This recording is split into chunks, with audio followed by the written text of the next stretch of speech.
According to tradition, the Ark and other temple treasures had remained hidden throughout the time of the Babylonian invasions, throughout the 70-year exile of the Jews in Babylonia, and also the entire Second Temple period. They remained hidden throughout the centuries while Jerusalem was under foreign domination, and they remained hidden to the present day. Moriah extends from the Temple Mount on the south end and continues beyond the city wall to the north.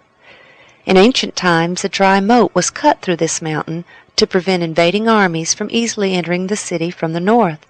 The northern part of the mountain, located outside of the city, was then used at some point in time as a quarry, and where the mountain was cut away is very visible. Along the escarpment or cliff face which was formed when it was quarried is located the tomb. Also along this escarpment is the well-known skull face. The hope was to find a cave that might be down at the original ground level, and so the excavation began. Immediately in front of the cliff face, progressively deeper and deeper. Well, it was not long before there were uncovered several niches resembling recessed bookcases. And as the digging went deeper, there were found to be 3 of these. As the digging continued down, there was exposed, about 14 feet below the niches, a bedrock.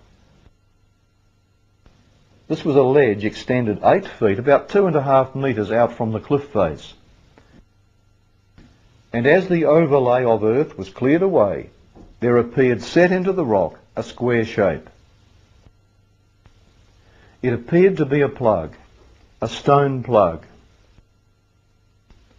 On close examination, there were found to be 2 finger niches with which to pull it up.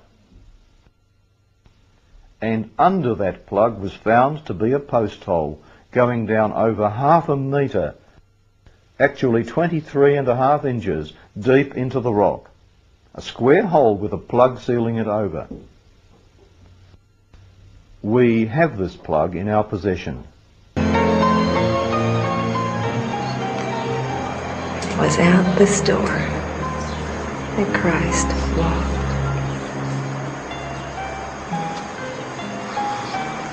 Walked on this floor.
What I discovered when I started excavating down that cliff wall, first of all, I discovered the cutouts in the wall of the cliff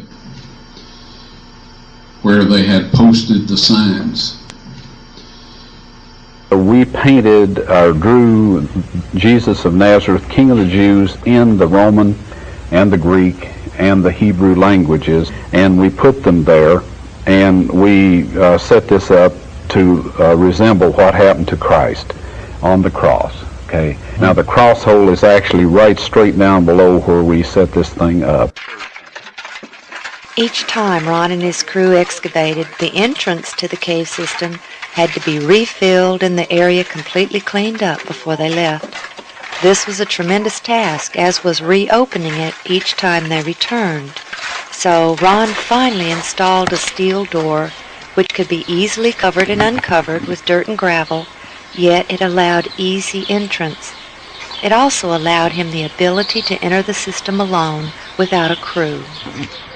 This same trip, he and the crew built a beautiful retaining wall around the area of ground directly below the cutouts or niches and above the cross holes. Getting a little look at our fancy stonework.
Hi, I'm Ron Wyatt. Welcome to the Ark of the Covenant dig. We've been working in this area since 1979, and shall we say it hasn't been an easy job. In 1982 we were able to get into the chamber where we saw some of the furnishings from the first temple. Now we accomplished that by going down through this hole here that's about 40 foot deep, and then coming out of there back up into a chimney in spelunker terminology, and then squeezing on into the chamber.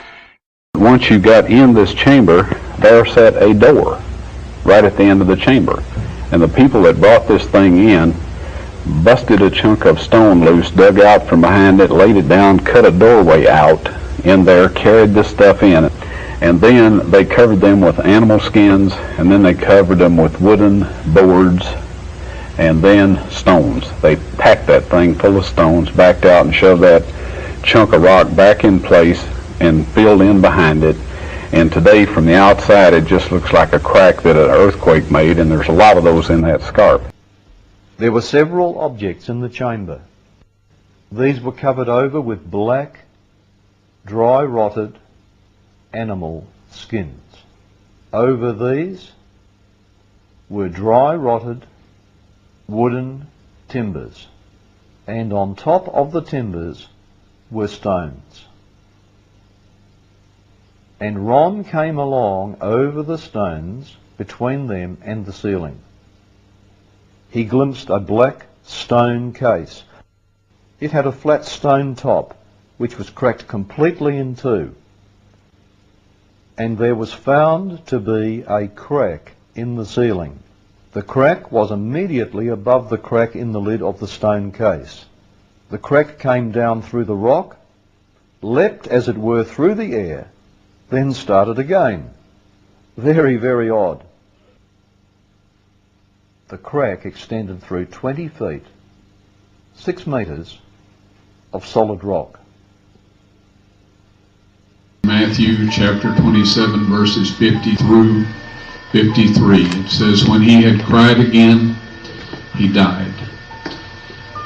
The veil of the temple was rent in twain from top to bottom. Then the earth shook and the rocks were rent and the graves were opened. When the rocks rent, the cliff behind where Christ was being crucified split all the way down, right past the left side of the cross hole and down into the chamber where God had hidden the Ark of the Covenant some 600 years before. And when the centurions pierced Christ's spleen and probably the left ventricle of the heart, depending on how deep the thrust went, the blood and the platelets and serum gushed out and went down through that crack onto the Ark of the Covenant 20 feet below. And fulfilled, ratified, if you please, the old and the new covenant. And at that moment, you and I were bought with a price, as was everyone else on this planet, if they will only take advantage of what was done for them. What Christ did was enough to redeem every man, woman, and child that has ever been born on planet Earth. The tragedy is that so few avail themselves of that wonderful gift. Now, the next morning, and this is in Matthew chapter 28, it says, the angel descended to roll back the stone, and there was a great earthquake. I believe that God closed the crack at that point in time because there's no evidence of any surface water, rain, or dirt, dust, anything else having fallen through that crack other than just the blood of Jesus. And there it remained for almost 2,000 years. But the ark was sitting there 600 years before the blood actually went on it. My question is that you said that you had the blood of our Lord examined by the Israelis. That's correct. What was their determination of that? Real quickly, okay. Dried blood is dead blood. Everybody knows that, all right? They can test the blood of the pharaohs, the mummies of the pharaohs, all right? There's certain things they can do. They cannot get a chromosome count by any method I'm familiar with, all right? Things keep changing. I don't profess to know everything. However, there's no way I know that you can get a chromosome count out of dead blood. You can get a DNA and some other things, but not a chromosome count, all right? That's done by living white blood cells. Now then, first of all, in this analysis, I took the blood into a laboratory in Israel. I asked one of the people I work with in antiquities, where is a good laboratory that does reliable work? And they said, such and such, such and such. I took it. I just said, please examine this blood and tell me what you can tell me about it. All right? They said, well, look, we're going to reconstitute it. We're going to put it in normal saline and keep it at body temperature for 72 hours with gentle swirling. All right, that's their business. That's great. I said, now I want to be there when you check it out. They said, fine. So I was back. They checked it out. I said, now, they said it's human blood. We can tell that. They did whatever tests they need to do. And then I said, take some of the white blood cells and put them in a growth medium and keep them at body temperature for 48 hours. And they said, well, that'll do no good because it's dead blood. I said, would you please do that for me? And they said, okay, we'll do it. So anyway, I said, I want to be there when you take it out and examine it. So I was back there. They took it out, examined it under a microscope, and the one technician called the other one over there, and then they called the boss over there, and they were talking Hebrew a mile a minute there for a little bit, and they looked at me and they said, Mr. Wyatt, this human blood only has 24 chromosomes in it. Everybody else has 46. You see, 23 from your mother, 23 from your father, 22 autosomes from your mother, 22 autosomes from your father. You get an X from your mother, you may get an X or a Y from your father, all right? This blood had 23 chromosomes from the mother's side, one Y chromosome only. You see, a child could not have developed if they hadn't had the autosomes from the mother. So all of his physical characteristics were determined by his mother's side of the family, her autosomes. His maleness was determined by this one Y that came from a source, not a human male. Then they said, this blood is alive. And And then they said, "Whose blood is this?"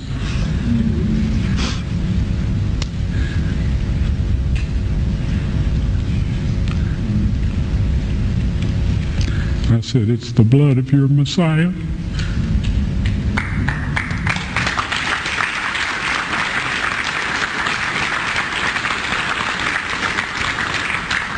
And I assure you, those men's lives have changed. Yes, the tables of stone were found in the Ark of the Covenant. I removed them with the assistance of 4 angels who lifted the mercy seat, which I would estimate weighs about 900 pounds of solid gold. And one of these angels told me to take the tables of stone out of there. He said God wants everyone to see those.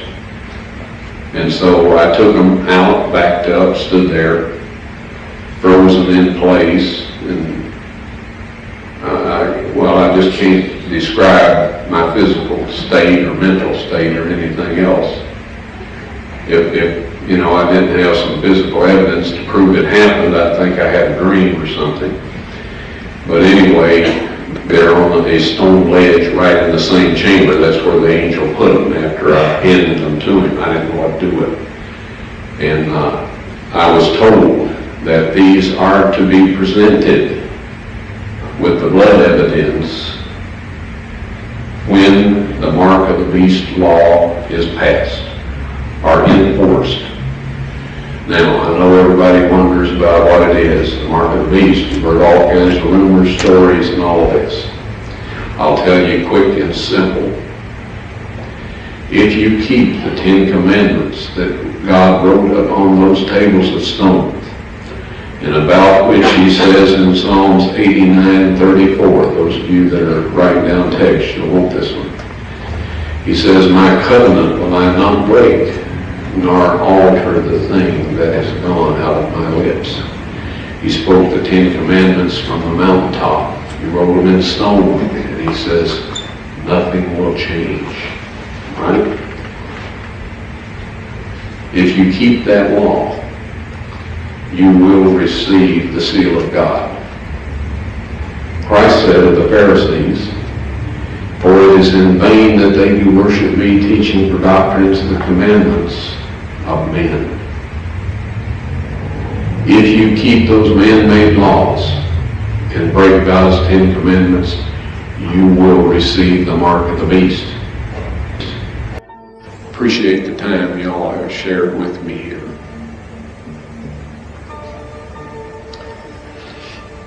When I get to heaven, I'm going to look around, and I want to see every one of you there.